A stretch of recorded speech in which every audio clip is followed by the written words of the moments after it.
చూడండి, ఇది రక్షాపురం హైదరాబాద్ పార్లమెంటు చంద్రాయణగుట్ట ఈ ఓల్డ్ సిటీలో ఏ రకంగా అరాచకాలు జరుగుతున్నాయి. గత 10 సంవత్సరాల నుంచి ఈ కాలనీలో ఏదైతే ఇక్కడ గుడి ఉందో ఈ గుడిపై రాళ్ళు కొడితే కూడా కంప్లైంట్ ఇస్తే పోలీసులు ఏం చేయలేకపోయినారు. మరి అట్లాగే ఇప్పుడు విగ్రహాలు ఇరిగిపోయినాయి. ఇప్పుడు ఏం చేస్తారు అంటే అంత అయిపోయిన తర్వాత పోలీసులు వచ్చి మాతోటి ఏమంటున్నారు, పోనీ బ్రదర్ మేము చేపిస్తాం. అరే ఏం చేపిస్తారు, ఇట్లాగే పిచ్చోడు వచ్చి ఇరగొట్టినాడు. రేపు ఇట్లాగే పిచ్చోడు పోతూ ఒక హిందుని చాకు పెట్టి పోసి పిచ్చోడు డ్రగ్స్ తీసుకున్నాడు, తాగున్నాడు, పిచ్చోడు అని ఈ విధంగా ప్రతి ఒక్కటి ఎక్కడైనా గుళ్ళని ఇరగొట్టినా, ఎక్కడైనా ధ్వంసం చేసినా, ఎక్కడ హిందువులతో దాడి చేసినా వీరు ఒక్కటే చెప్తారు, పిచ్చోడు పిచ్చోడు పిచ్చోడు. అరే ఎవరికి పిచ్చోడు, మమ్మల్ని పిచ్చోడు చేస్తున్నారు. ఇక ఊరుకునేది లేదు, ఒక్కొక్కళ్ళని ఉరికిస్తామేమో అనుకుంటున్నారు.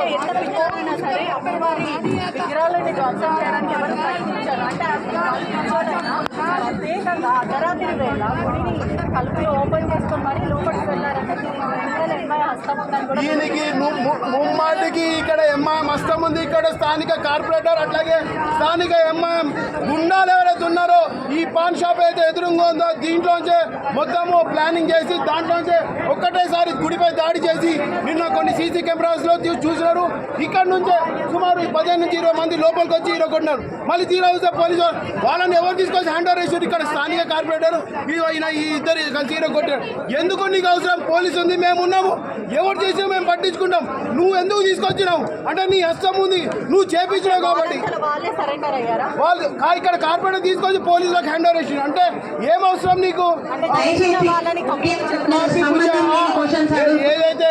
ఏదైతే ప్రూఫ్ మొత్తం ఇది చేయడానికి కోసము, ఏదో డైవర్ట్ చేయడానికి కోసము ఇదంతా చేసిరు.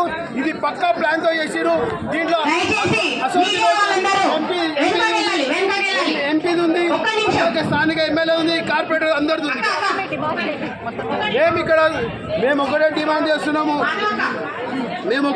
చేస్తున్నాము.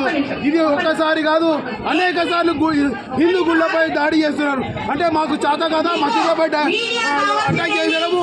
మేము మా చేతిలో ల్యాండ్ ఆర్డర్ కంట్రోల్ మేము పెట్టుకొని ఒక మంచితనం ముందరు పోతుంటే మీరు మా గుళ్ళపై దాడి చేస్తూనే మా సహనం ఆపుతున్నారు.